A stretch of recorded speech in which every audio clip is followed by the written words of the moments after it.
Hello বন্ধুরা, কেমন আছেন আপনারা সবাই? আশা করি সকলেই ভালো আছেন।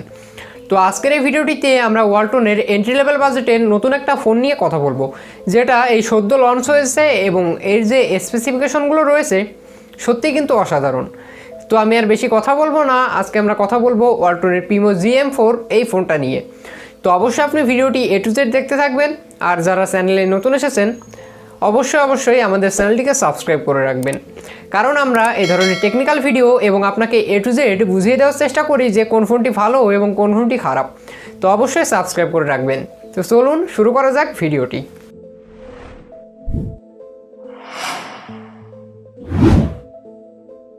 ওয়ালটন প্রিমো GM4, যেটা রীতিমতো একটি এন্ট্রি লেভেল বাজেটের ফোন, তবুও এর যে স্পেসিফিকেশন সেগুলো সত্যিই অবিশ্বাস্য। তো চলুন এবার আমরা কথা বলি ফোনটির ডিসপ্লে সেকশন নিয়ে। ফোনটিতে রয়েছে 6.1 ইঞ্চি একটি HD+ রেজুলেশনের IPS ডিসপ্লে, যেটা সচরাচর এই বাজেটে কনফার্ম হয়ে থাকে। তো এর ডিসপ্লে শার্পনেস কিন্তু যথেষ্ট পরিমাণে ভালো।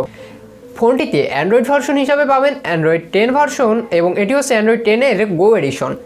তো গো এডিশনে বেশ কটা কিন্তু ফিচার রয়েছে, আর আমার মনে হয় যে এই লো বাজেটের ভিতরে এই প্রথম অ্যান্ড্রয়েড 10 ইউজ করা হয়েছে। তো বুঝতে পারছেন সত্যি একটা ভালো ফিচার। আর ফোনটিতে যে বিশেষ ফিচারগুলো রয়েছে সেগুলো হচ্ছে আপনি ফোনটিতে ইনপুট হিসাবেই স্ক্রিন রেকর্ডার পেয়ে যাবেন, পকেট মোড পেয়ে যাবেন, ডার্ক মোড পেয়ে যাবেন, OTA OTG কেবল সাপোর্ট পাবেন। আর কি চাই, 8,000 টাকা বাজেটে এগুলো কিন্তু এনাফ। ফোনটিতে রয়েছে প্রসেসর হিসাবে একটি 1.6 GHz-এর অক্টাকোর প্রসেসর, আর এখানে রয়েছে জিপিইউ হিসাবে PowerVR ROG GE8322। তো মিনিমাম এই বাজেটে কিন্তু এই ধরনের প্রসেসর হয়ে থাকে। আর একটু ভারী লেভেলের যেসব গেম রয়েছে, just like free fire, PUBG, তারপর হচ্ছে অ্যাসফল্ট 9, এসব গেমগুলো আপনি খুব ভালোভাবে খেলতে পারবেন বলে আমি বলছি না। আসলেই গেমারদের জন্য 8,000 টাকা বাজেটে ফোন খোঁজা একেবারে হাস্যকর বিষয় ছাড়া কিছুই নয়। তবে এটা কিন্তু আপনাকে রীতিমতো একেবারে হতাশ করবে না। অর্থাৎ আপনি মোটামুটি মাঝে মাঝে যদি গেম খেলতে চান, এ সকল ভারী গেম হালকা পাতলা খেলতে পারবেন। তবে খুব বেশি খেললে কিন্তু ল্যাগিংয়ের ইস্যু থাকবে। আর ফোনটাতে ক্যামেরা হিসাবে রয়েছে পেছনে ডুয়েল ক্যামেরার সেটআপ, যার প্রাইমারি সেন্সর হিসাবে রয়েছে 13 মেগাপিক্সেল একটি প্রাইমারি সেন্সর, আর সাথে রয়েছে 0.3 মেগাপিক্সেল একটি অ্যাপারচার সমৃদ্ধ ক্যামেরা। তো আমি একটা জিনিস খুবই ভালোভাবে লক্ষ্য করলাম, সেটা হচ্ছে এই বাজেটের অন্যান্য যেসব ফোন রয়েছে সেসব ফোনের সঙ্গে যদি আমি ক্যামেরা তুলনা করি, তো এই ফোনটার ক্যামেরা সেদিক থেকে অনেকটাই এগিয়ে থাকবে। কারণ এই ফোনটার ব্রাইটনেস, তারপরে ফোনে যে অটো ফোকাস, পোর্ট্রেট, সবগুলো কিন্তু অসাধারণ ছিল। অর্থাৎ বলা যায় যে এক কথায় 8,000 টাকা বাজেটের যে ফোনগুলো সেগুলোর থেকে কিছুটা ওভার এক্সপেক্টেড এই ফোনটা।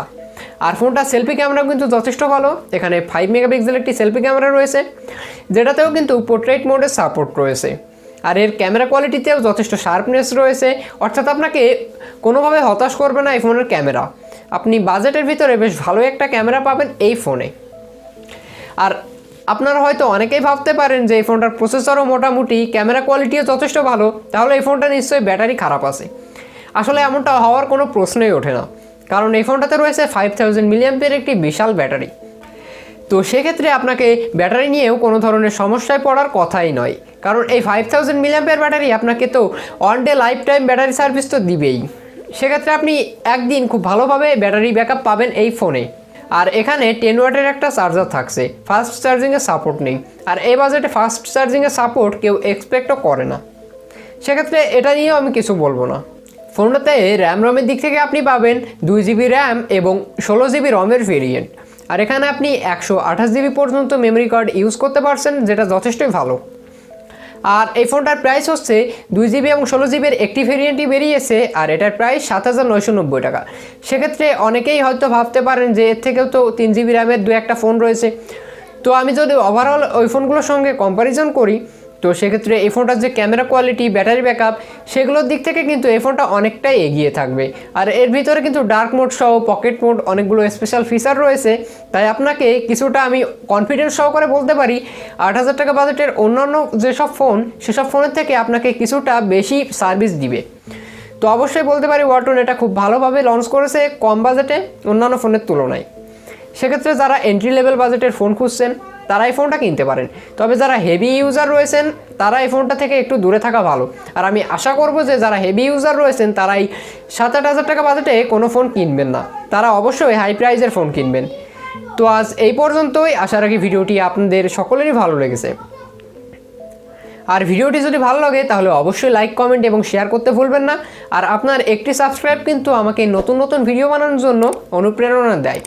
তাই অবশ্যই ভিডিওটি দেখার পরে আমার চ্যানেলটি সাবস্ক্রাইব করে রাখবেন। তো আজ এই পর্যন্তই, এতক্ষণ সাথে থাকার জন্য ধন্যবাদ।